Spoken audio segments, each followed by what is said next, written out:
Obrigado a todos os presentes e a organização. Na verdade, acho que devia começar pelo que me motivou a seguir pela viticultura biológica, ou a agricultura biológica, foi o sentido de que o que é que a minha profissão poderia, o contributo da minha formação ou da minha profissão para o planeta, para a sociedade, não é? E tive a sorte de estudar num Instituto Politécnico, onde havia um corpo docente jovem, irreverente e já muito sensível a estas questões. E, ao longo da formação, apercebia-me aos poucos, quando cruzava algumas informações do que ia colhendo no curso, que quando falava com as pessoas mais velhas, algumas práticas que eu desconheciam eram práticas às vezes antigas e que se tinham perdido. Também sentia que, por conviver com gerações mais velhas da viticultura, que muitas vezes se perdia, e ao mesmo tempo com técnicos recém-formados, que se ia perdendo um bocadinho a ligação com a natureza e com os ritmos da natureza, não só da natureza, mas também onde estávamos inseridos. As luas, os tratamentos, tudo isso. E sempre com uma perspectiva de, às vezes, ouvir as pessoas só aconselharem-se com quem vendia os produtos fitofármacos, não é? E também do sentir que o ecossistema ia mudando aos poucos, do ecossistema que os mais antigos falavam e do que era a realidade que tínhamos hoje em dia. E isso motivou-me a que a minha contribuição ou o meu desempenho profissional fosse no sentido de preservar e de não degradar, não é?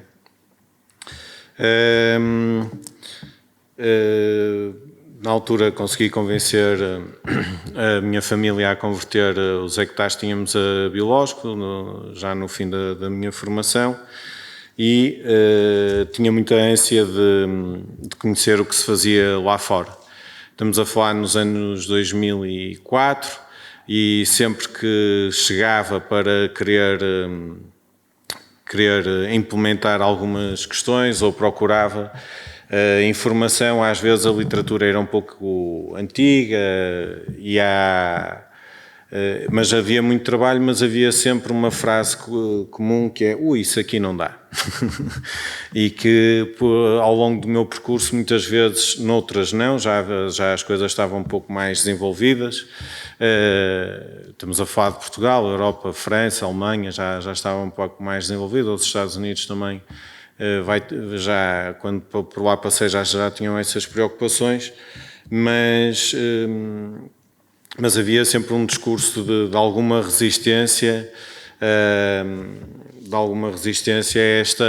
este modo de produção que a mim me parecia fazer sentido correr atrás, não é? E querer melhorar.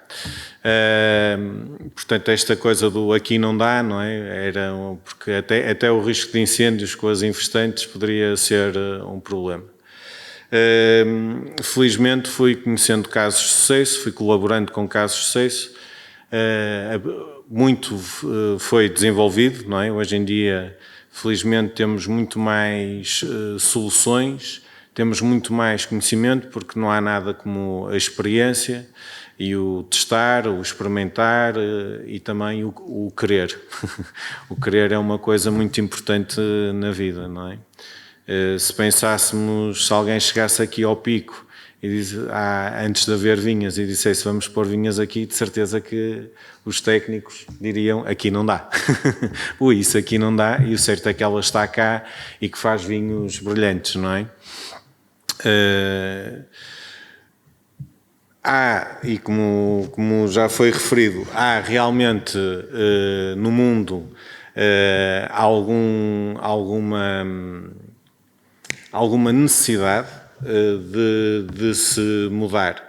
e há muita gente que enverda pela agricultura biológica por convicção, por querer trabalhar num ambiente mais saudável ou ecológico ou com menos impacto ambiental, mas também há as regiões ou produtores que se viram forçados a enverdar pela agricultura biológica porque estavam a ter respostas das suas vinhas para à toxicidade, não é? Dos solos, do ambiente, do ecossistema, e esse é o caminho que eu acho que nós não podemos chegar, não é? Acho que estas iniciativas são para que não cheguemos aí. Não chegamos aí, e é importante preparar o futuro, não é? Não podemos pensar num futuro imediato e sim a longo prazo. Realmente, como se disse já aqui também, a agricultura desligou-se, não é? Enverdou pela indústria, pela agricultura química, e muito foi perdido pelo meio, em que passamos a ver uma cultura um pouco como às vezes se vê a nossa saúde humana. Nós só não nos cuidamos, não nos cuidamos do ponto de vista de saúde, de alimentação, espiritual, vivemos todos no stress e depois vamos atrás de um medicamento que depois vai trazer outro problema e outro. E eu olho para a viticultura como da mesma forma. A viticultura biológica não passa por corrigir ou ir atrás do prejuízo, mas sim criar condições para que a planta se desenvolva e que tenha resistências para se desenvolver bem. E, claro, não usa o princípio da agricultura biológica, não usar químicos de síntese, mas continuamos a usar químicos como o enxofre, o hidróxido de cobre. Ao longo da carreira também fui-me apercebendo que depois na adega o trabalho era diferente. Um trabalho feito com uvas biológicas ou biodinâmicas ou o trabalho com uvas convencionais, as fermentações ocorrem de uma maneira diferente.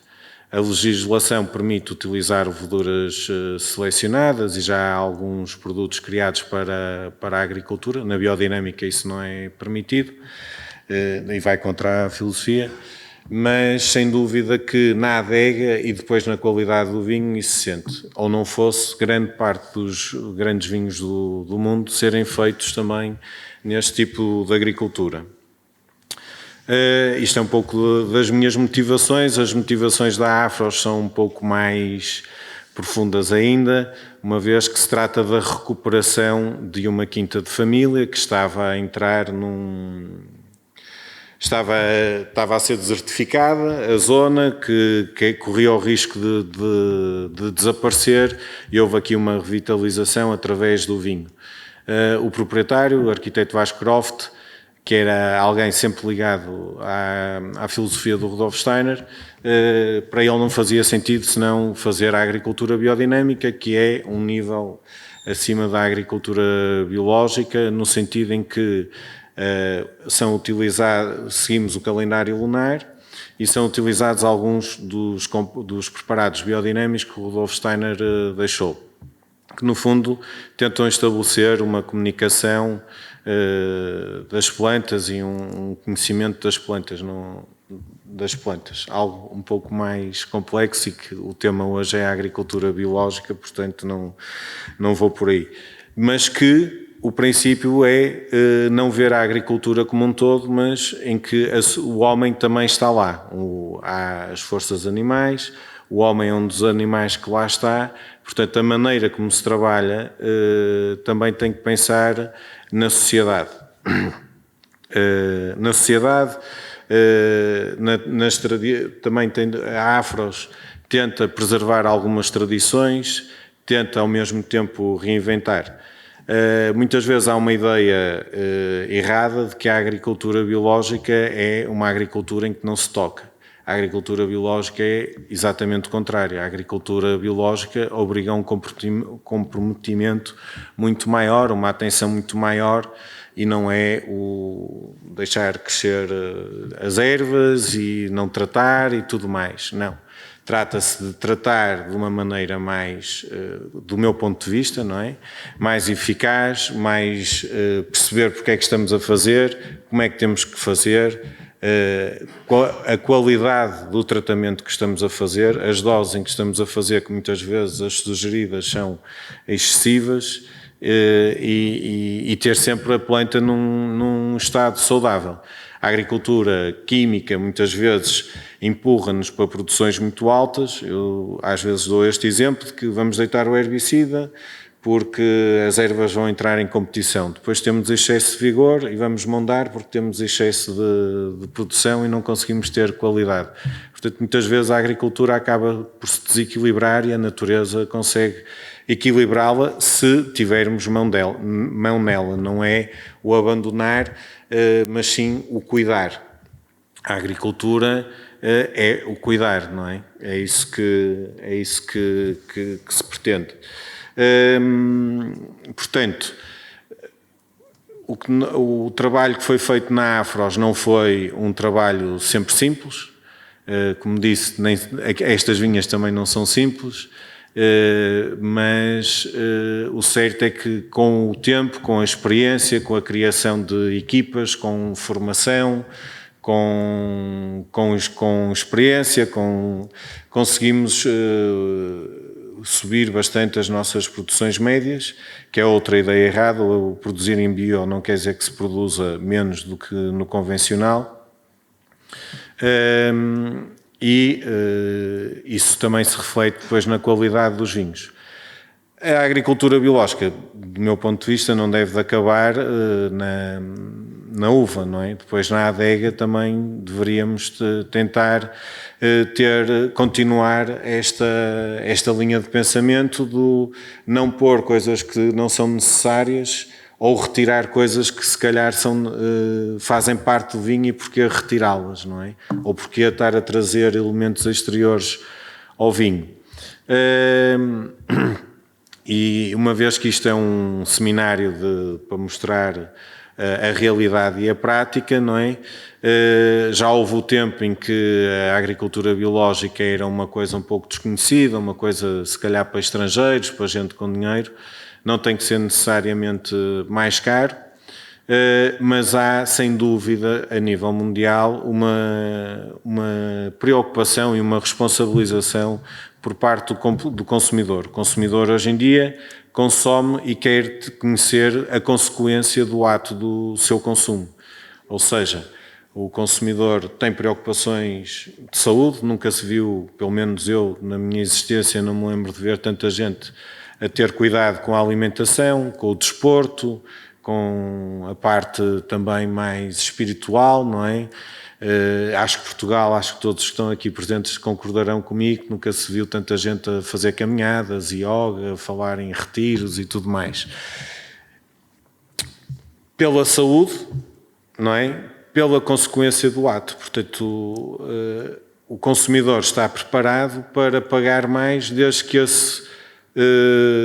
e que, repito, não tem que pagar mais por isso necessariamente, mas para que a consequência do seu consumo seja algo que vai ter uma consequência positiva, vai fazer com que haja ecossistemas preservados, com que os níveis freáticos não sejam poluídos, com que ao consumir não está a ingerir quantidades mínimas de substâncias que vão ser prejudiciais à saúde, provavelmente não vai estar a consumir açúcar desnecessário, que é uma situação que se vê muito também nos vinhos, ou que seja um açúcar da uva e não adicionado.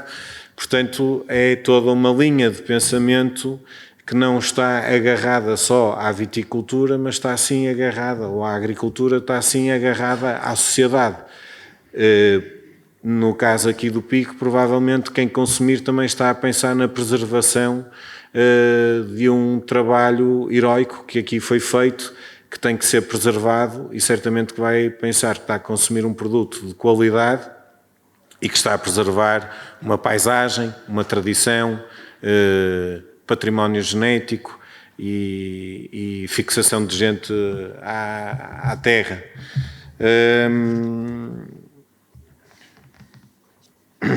Portanto, falando um pouco da prática, nós na Afros, a Afros neste momento exporta a maior parte é para exportação das vendas, temos alguma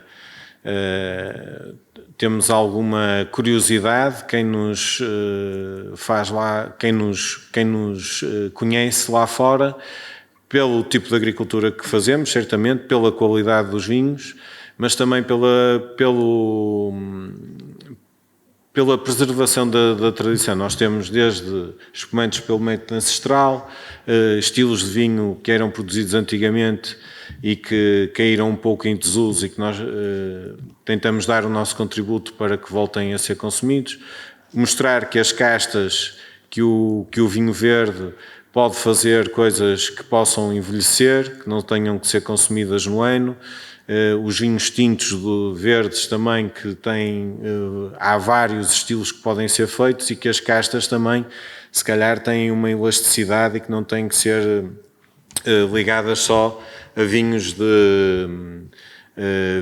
de consumo rápido. Fazemos vinhos de macerações longas, enfim, 15 rótulos diferentes, que é outro caminho que também é necessário diversificar. Não temos que ficar agarrados à tradição, podemos reinventar a tradição, preservando-a ao mesmo tempo. Claro que há muitos desafios, não é tudo fácil. Eu acredito que todo o país vitícola e agrícola sente falta de mão de obra, é um problema transversal à agricultura, por muita mecanização que haja.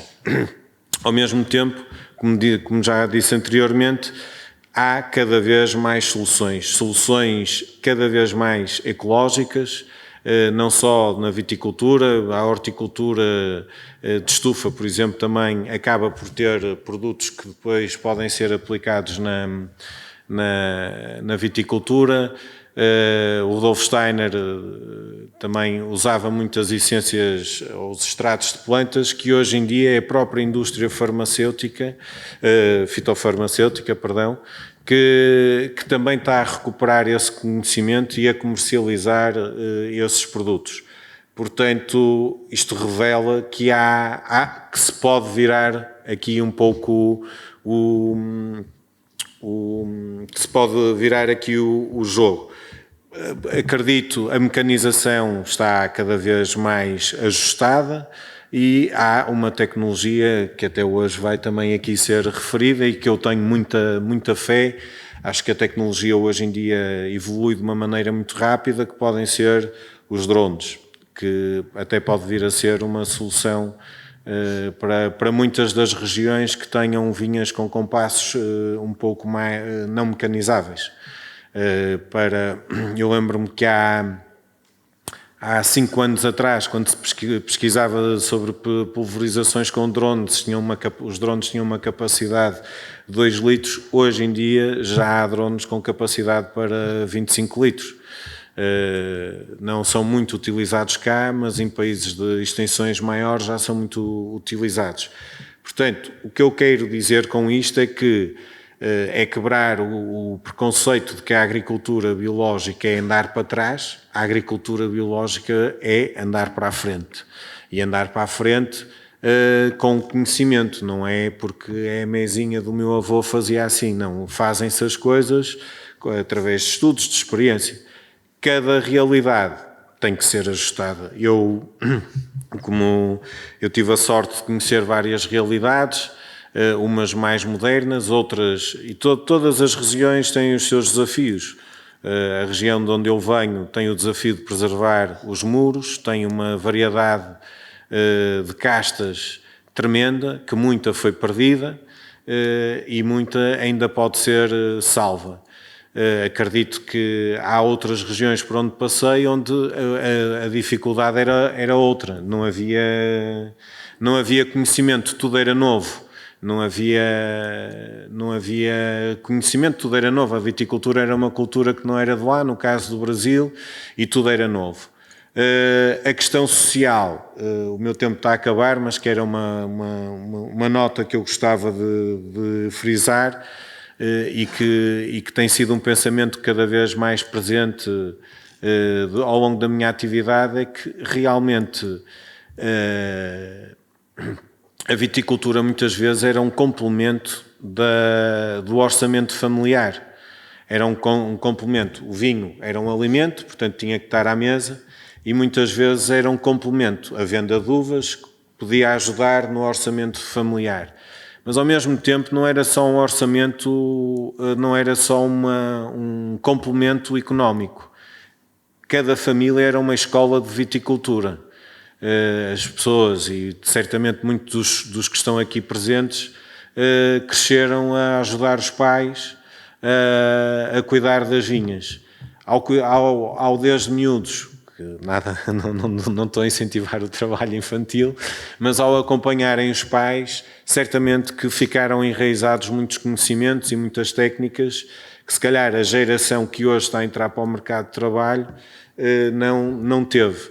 E que isso pode ser algo a recuperar, esta maneira de viver e até do convívio familiar, que pode trazer várias coisas, não é? Desde a questão familiar, desde a questão económica, desde a preservação de conhecimento. De conhecimento não tem que ser necessariamente captado no ensino. E pronto, acho que o meu tempo está a acabar. Gostava de agradecer... Tolerânciazinha. Tem? Ótimo, então vou... Cada realidade tem que se ajustar. Acho que não vim cá para dar opiniões sobre o Pico, mas não posso deixar de ver que há aqui um trabalho tremendo, com muitos séculos, mas muito também, muito trabalho e com muita gente nova a querer respeitar e preservar os seus antepassados e o trabalho que aqui foi feito, que realmente até deveria de ser mais conhecido pela tremenda autenticidade que tem, e um exemplar único, e que ao mesmo tempo pode ser um captador pode ser um criador de trabalho, de fixar gente, de atrair gente de fora que se queira cá fixar. Não sei se é essa a vontade, mas acho que é fácil alguém chegar aqui e começar a ganhar raízes que não crescerão com tanta dificuldade como as raízes das vossas vinhas, mas realmente há aqui qualquer coisa de extraordinário. Dá para perceber que realmente houve um grande impulso nos últimos anos, um impulso que está de parabéns, que há realmente muito trabalho feito ultimamente, e também há muito trabalho por fazer, como há em todo lado. Uma pequena nota sobre também o panorama da viticultura. Realmente nós sempre tivemos cá, tal como no turismo, com o mesmo sol, a mesma comida, mas de repente o mundo descobriu-nos, não é? E o turismo está a crescer e os vinhos também. O vinho português realmente, mais uma vez, é uma experiência para quem está lá fora, o mundo fartou-se de beber Cabernet, Chardonnay, Sauvignon Blanc, e quando bebe um vinho português tem uma experiência. Nós temos somos um país pequeno, mas temos muitas regiões vitícolas e temos muitas castas e muita coisa que pode ser aproveitada. Portanto, acho que temos que aproveitar este nosso momento da melhor maneira e não o deixar fugir e passar a ser não um momento, mas sim uma realidade permanente. Por isso, espero que continuem o bom trabalho e que fiquem mais sensíveis à questão ambiental e desta possibilidade, desta realidade possível em qualquer lado, que é a agricultura biológica. Obrigado pela vossa atenção.